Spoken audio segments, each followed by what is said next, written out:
오늘은 성화를 통해서 읽는 예수님의 생애 16번째 그리고 마지막 시간입니다.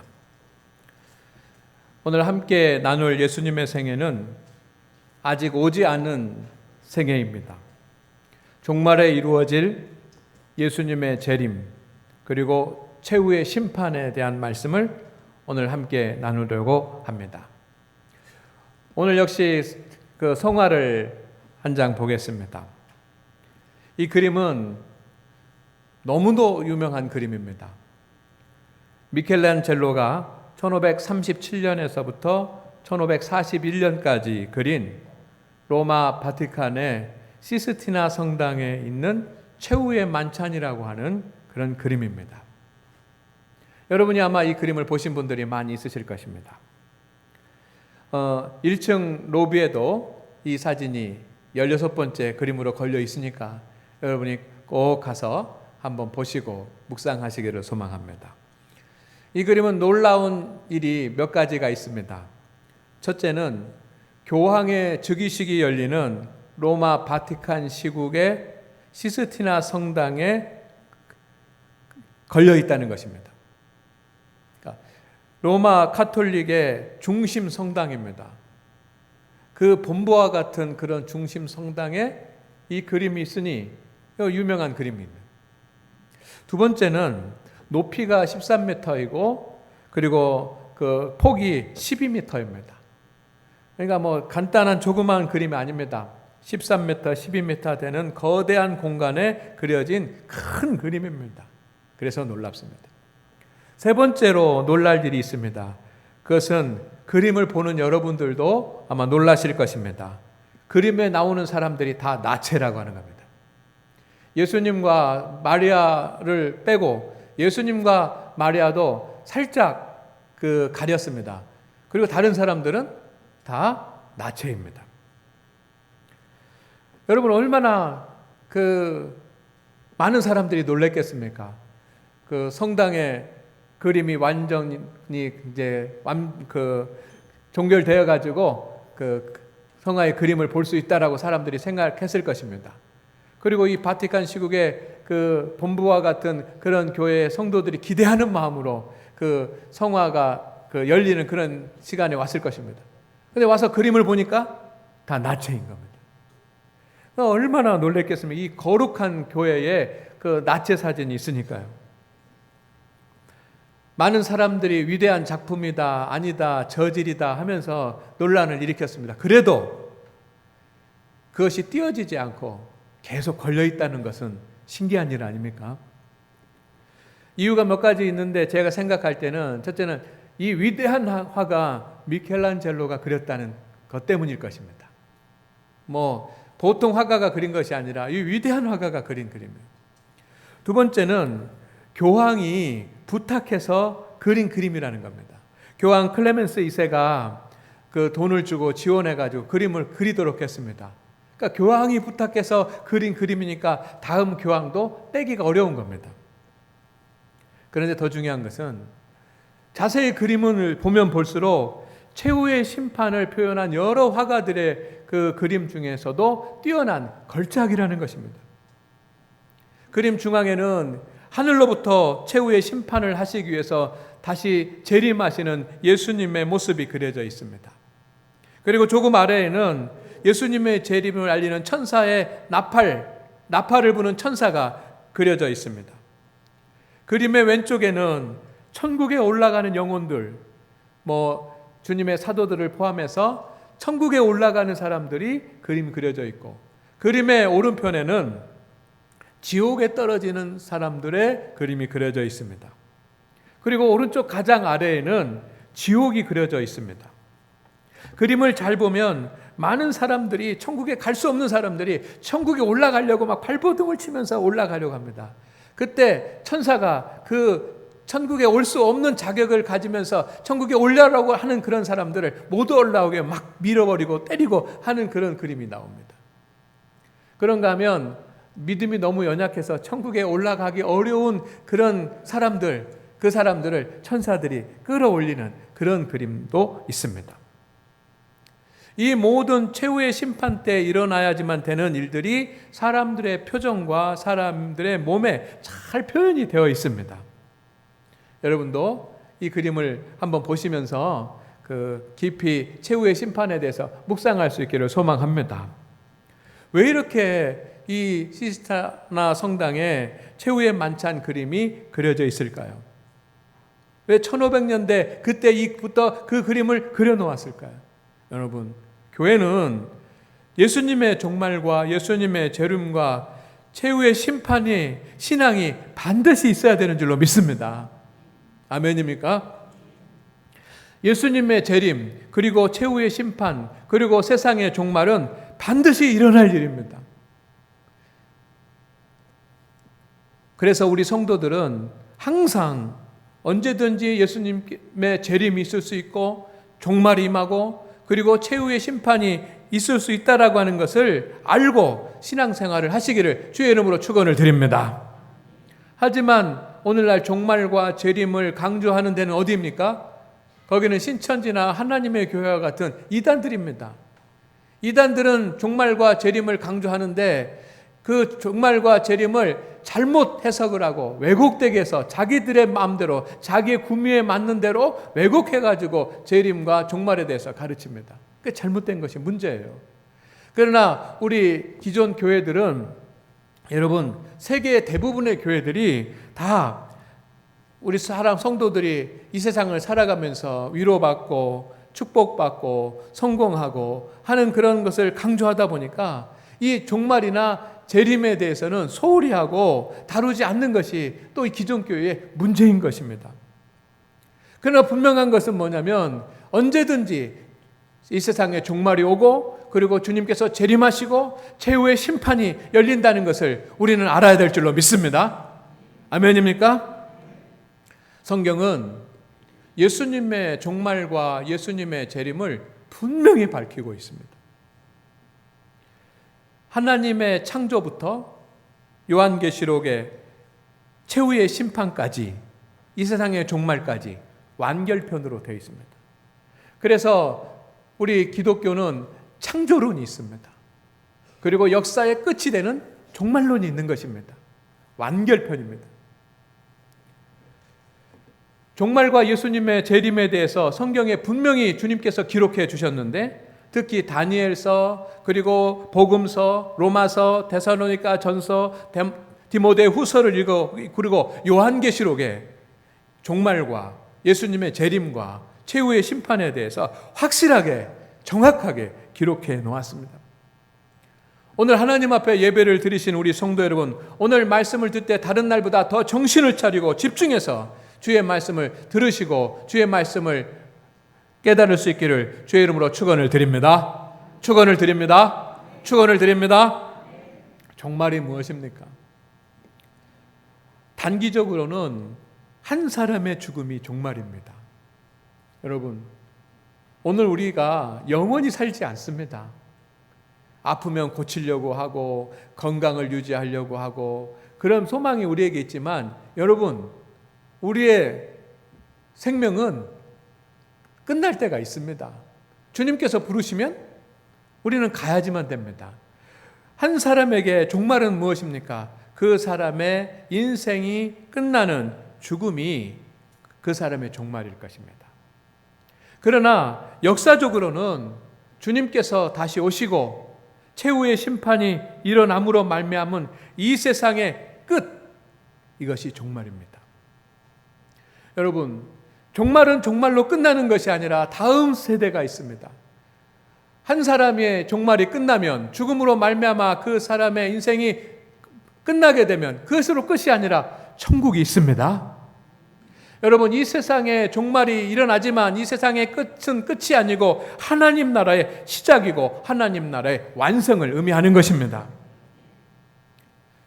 성경적 종말은 예수님께서 오심으로 시작이 되었습니다. 주님께서 처음 하신 말씀이 무엇입니까? 우리는 그것을 잘 기억하고 있습니다. 회개하라, 천국이 가까이 왔느니라. 종말은 예수님께서 십자가를 지심으로 말미암아 시작됐습니다. 이미 이를 위해서 교회가 세워졌고 예루살렘 성전은 교회가 세워진 뒤에 무너졌습니다. 이제 종말은 주님께서 다시 재림하시고 최후의 심판을 하심으로 완성될 것입니다. 여러분 이것을 기억하시기를 바랍니다. 종말은 이미 예수 그리스도께서 오심으로 시작이 되었고 그리고 다시 주님께서 오심으로 말미암아 완성되는 것입니다. 아멘입니까? 이것을 믿으면 우리는 지금 종말의 시대에 살고 있는 것입니다.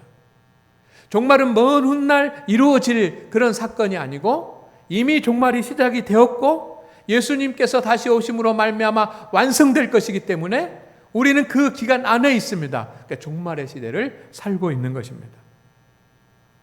하지만 대부분의 사람들은 이 세상의 끝, 이 세상이 완전히 끝나는 그때를 종말이라고 보통 부릅니다. 이 세상이 끝나는 종말의 때는 주님께서 이 땅에 오십니다. 재림하십니다. 아멘. 그리고 죽은 자들이 천국과 지옥에서 나옵니다. 그리고 이 땅에 살아있는 사람들은 그 몸이 변화됩니다. 그래서 보좌에 앉으신 주님 앞에 들림받아서 공중에서 최후의 심판을 받습니다. 최후의 심판을 끝나면 이 세상의 완전한 종말이 이루어지고 대신 믿는 자에게는 하나님의 나라가 믿지 않는 사람들에게는 영원한 지옥이 시작이 되는 것입니다. 그 종말의 세상의 마지막 때, 이 세상의 끝, 그 시기는 하나님만 아십니다. 사도행전 1장 7절 말씀에 보면 예수님께서 승천하실 때 제자들이 묻습니다. 마지막으로 제자들이 묻습니다. 주님, 그때가 언제입니까? 그때 주님께서 분명히 말씀하셨습니다. 그 날과 그 시는 하나님의 고난이니 너희들은 알 필요가 없다. 그런데 이단은 여기에 집중을 합니다. 날짜가 언제다, 날짜가 언제다, 날짜가 언제다. 그렇게 시기를 말합니다. 그러나 여러분, 시기를 말하고 날짜를 말하는 것은 다 이단입니다. 우리는 그 시기를 알 필요가 없습니다.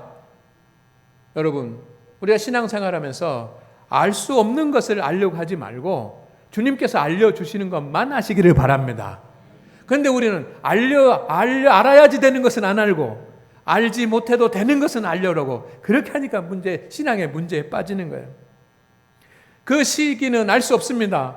그렇지만 주님께서 재림의 때, 종말의 때가 언제 어떻게 임할지에 대해서는 말씀해 주셨습니다. 첫째는 생각하지 않은 때에 임한다 그랬어요. 마태복음 24장 44절 말씀입니다. 생각하지 않은 때. 그래서 사람들이 함께 맷돌을 돌리다가 한 사람은 들림받고 한 사람은 들림받지 못하는 거예요. 생각하지 않은 때. 두 번째는 번개의 번쩍임 같이 임할 것이다 그래서 마태복음 24장 27절 말씀이에요. 번개가 번쩍인데 어떻게 하면 번쩍입니까? 순간적으로 번쩍입니다. 1초에 지구를 7바퀴 반 도는 것 같은 그런 빛의 속도로 번개가 번쩍거려요. 뭐 준비하고 어떻게 할 시간이 없는 겁니다. 그냥 번개같이 임하는 거예요. 그리고 세 번째는 도적같이 임하는 거예요. 은밀한 중에 임합니다. 여러분이 방심하고 있을 때, 인류가 상상하지 못하고 있을 때 주님께서 오실 것입니다. 다시 임할 것입니다. 그때 우리는 후회해도 늦습니다. 한 사람의 인생의 종말도 마찬가지입니다. 생각하지 않은 때 우리는 하나님께서 부르실 것입니다. 갑자기 부르실 수도 있습니다. 도적이 오는 것 같이 우리의 인생의 종말이 올 수도 있습니다. 여러분, 그때를 준비합시다. 준비하면서 하십시다. 종말의 시기는 알 수 없지만 주님께서 종말의 때 이 세상의 끝이 오면 어떻게 되는지에 대해서 말씀해 주셨습니다. 제가 성경을 보면서 세 가지로 구분했습니다. 첫째는 생태학적 징조예요. 누가복음 21장 10절에서 11절까지의 말씀이 있는데 여기에 보면 몇 가지가 나옵니다. 국가 간의 전쟁, 큰 지진, 기근, 전염병, 하늘로부터 오는 큰 징조. 따라합니다. 전쟁, 큰 지진, 기근, 전염병, 하늘로부터 큰 징조. 여러분, 2차 대전이 끝났지만 인류의 전쟁은 계속되고 있습니다. 각 나라들이 핵무기를 만들고 국방력을 더 증대시키는 것은 내가 힘을 가지고 있다라고 하는 것을 자랑하기 위함이 아니라는 것을 많은 사람들이 압니다. 언제든지 전쟁이 일어날 수 있습니다. 우리나라도 마찬가지입니다. 언제든지 전쟁이 일어날 수 있습니다.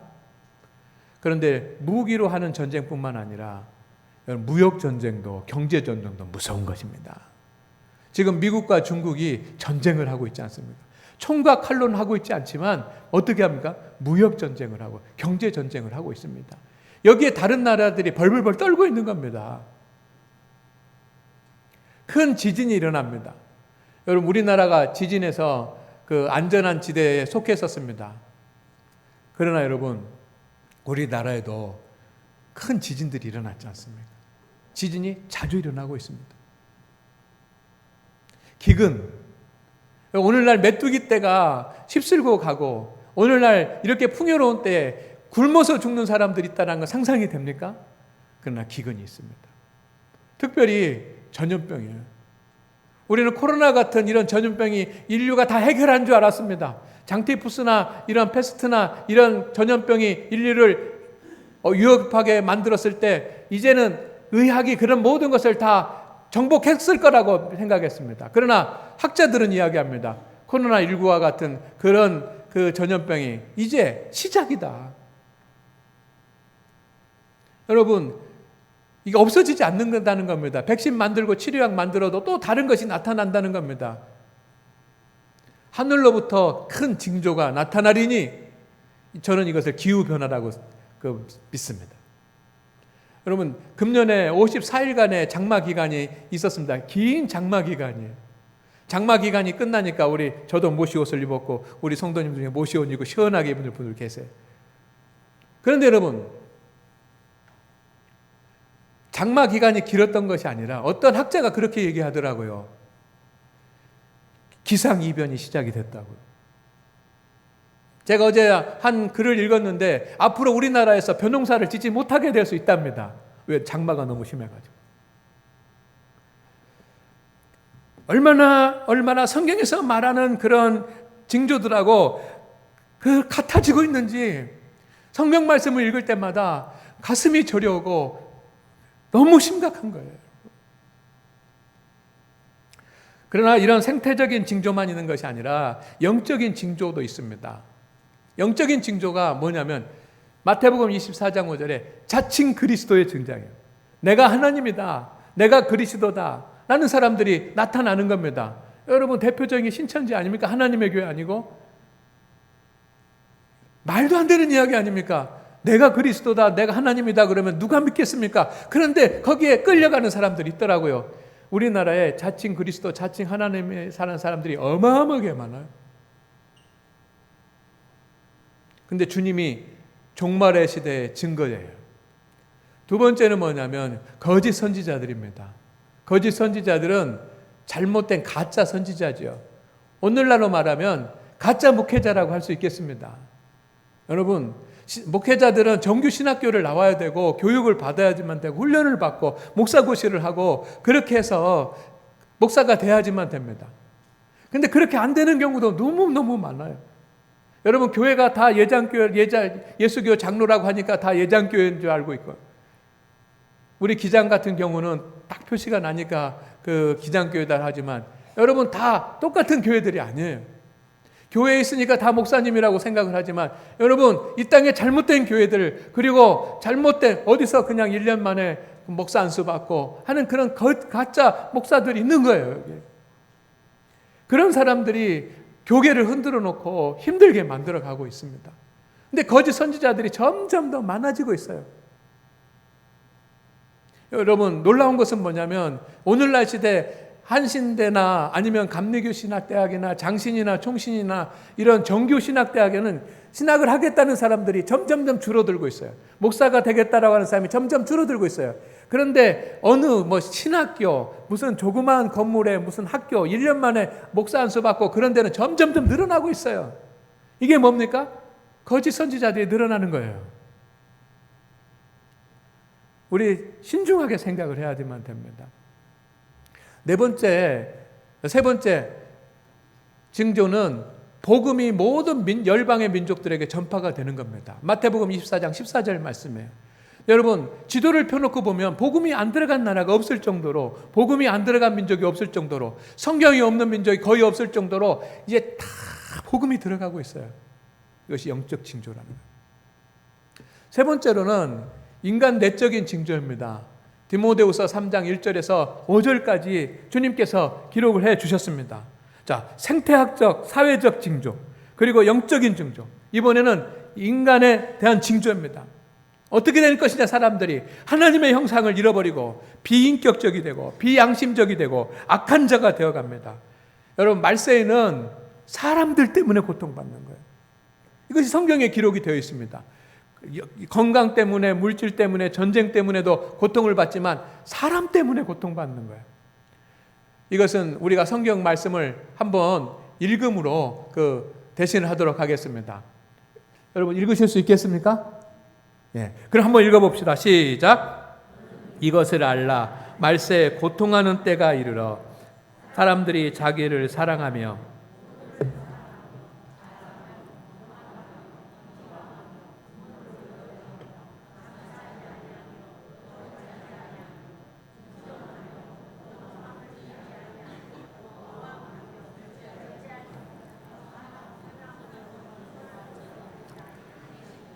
배신하며 조급하며 자만하며 쾌락을 사랑하기를 하나님 사랑하는 것보다 더하며 경건의 모양은 있으나 경건의 능력은 부인하니 이 같은 자들에게서 내가 돌아서라.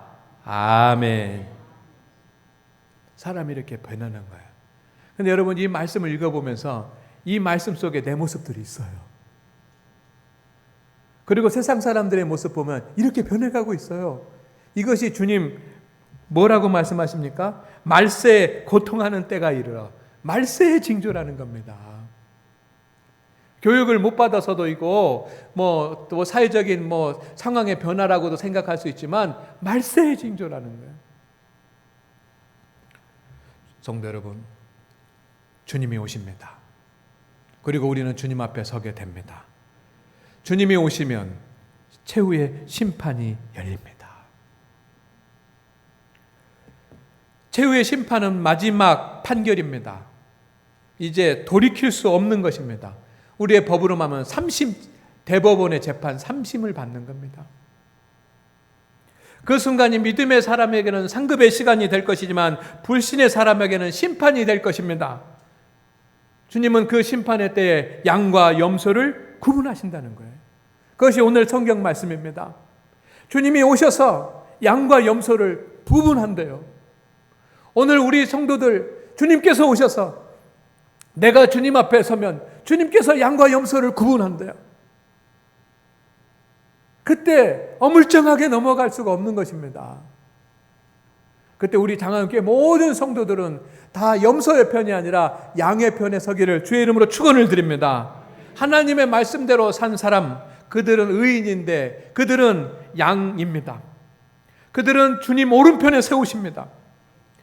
그들은 창세전부터 주님께서 예비하신 하나님 나라 천국에서 영생을 누리게 됩니다. 할렐루야. 하나님의 말씀대로 살지 않는 죄인은 염소입니다. 왼편에 세우십니다. 그들은 하나님을 떠나서 마귀의 종으로 산 사람들입니다. 창세로부터 예비된 영원한 불, 지옥에서 고통 속에서 영불을 받게 됩니다. 우리의 미래는 어디입니까? 여러분의 자녀들의 미래는 어디입니까? 오늘 하나님 앞에 예배하는 우리 성도 여러분, 여러분의 미래는 영원히 창세 전부터 준비하신 하나님의 천국이 되기를 소망합니다. 그곳에서 구원받은 영생의 삶으로 살기를 소망합니다. 그래서 우리가 온전히 믿음 생활을 잘 해야지만 되는 거예요. 성도 여러분, 그래서 주님께서 이 종말의 때, 주님이 오심으로 시작이 됐고 주님이 다시 재림하심으로 완성될 이 종말, 그 세상의 끝, 그것을 준비하기 위해서 우리가 어떻게 신앙생활을 해야 되는지 주님이 성경에 다 기록해 주셨어요. 그것이 마태복음 24장입니다. 마태복음 24장에서 예루살렘 성전이 멸망할 것이고 이제 말세의 징조들이 나타날 것이라고 하면서 말세의 징조들을 얘기해 주셨습니다. 그리고 25장에서는 어떻게 믿음 생활을 해야 되는지에 대해서 열처녀의 비유와 그리고 달란트 비유를 통해서 말씀해 주셨습니다. 그리고 주님이 바로 최후의 심판을 말씀하시면서 주님 보좌에 앉으시고 양과 염소를 구분한다라고 말씀해 주셨습니다. 그래서 여러분, 성경에 많은 비유가 있고 성전에 많은 말씀이 있지만 열처녀의 비유가 그리고 달란트의 비유가 말세의 때에 성도가 살아가는 그런 믿음의 모습을 가르쳐주는 유익한 그런 주님의 말씀인 것을 꼭 기억하시기를 주의 이름으로 축원을 드립니다. 열처녀의 비유를 여러분이 잘 아십니다. 신랑이 언제 올지 모르니 등에 기름을 준비해야 된다는 내용입니다. 그 신랑은 누구입니까? 예수님입니다. 신랑이 오는 날이 언제입니까? 재림의 날입니다. 그때 무슨 일이 일어납니까? 최후의 심판이 일어납니다. 기름을 준비한 사람은 혼인잔치에 들어가지만 기름을 준비하지 못한 사람은 바깥 어두운 곳에 내어 쫓기는 것입니다. 바깥 어두운 곳이 어디입니까? 조금만 생각하면 알 수 있습니다. 거긴 지옥인 것입니다. 기름은 믿음입니다. 여러분, 종말에는 철저한 믿음 생활을 해야지만 됩니다. 아멘입니까? 기름이 부족하지 않도록 하십시오. 그러나 말세의 성도들은 적당히 하려고 하는 거예요. 적당히. 그리고 자기 기준 정해놓고 내 테두리 안에서 신앙생활 하려고 합니다. 이 정도만 해야지. 이 정도만 해야지. 예배에 참석하는 것도 이 정도만 해야지. 기도하는 것도 이 정도만 해야지. 헌금하는 것도 이 정도 해야지. 봉사하는 것도 이 정도 해야지. 이 정도 해야지. 적당히 해야지. 그렇게 자기 기준에 따라서 하는 거예요. 안 되는 거예요, 여러분. 철저히 믿음의 생활을 하시기를 바랍니다. 예배 철저히 드리시고 기도 생활 철저히 하시고 말씀 묵상 철저히 하시고 하나님의 말씀에 순종하는 것 철저히 순종하시기를 바랍니다. 그때가 가까운 겁니다. 두 번째는 달란트 비유입니다. 5달란트 받은 사람, 2달란트 받은 사람, 1달란트 받은 사람. 어떤 사람이 됩니까? 내가 얼마나 달란트를 받았느냐라고 하는 것이 중요한 것이 아니라 받은 달란트 잘 감당해서 착하고 충성된 종이 돼야 되는 것입니다. 달란트를 감당하지 못하면 어떻게 합니까? 악하고 게으른 종아 하면서 주님이 쫓아내시는 거예요. 달란트도 뺏고 달란트만 뺏는 것이 아니라 쫓아냅니다. 그 쫓아내는 것이 어디입니까? 천국 아니지 않습니까? 맡긴 자가 돌아오는 것은 맡긴 자는 누구입니까? 예수님입니다. 맡긴 자가 돌아올 때는 언제입니까? 주님이 재림하실 때입니다. 우리가 주님 앞에 설 때입니다. 성도는 종말의 시대에 살아가는 성도는 맡은 일에 충성하는 착하고 충성된 종이 되어야 될 줄로 믿습니다. 그러나 말세의 성도들은 직분은 소중히 여기지만 사명은 감당하지 않는 1달란트 받은 사람과 같은 그런 성도가 많아진다는 거예요. 너무 안타까운 일이 아닐 수 없습니다. 여러분, 우리가 맡은 사명에 충성할 수 있기를 주의 이름으로 축원을 드립니다. 축원을 드립니다.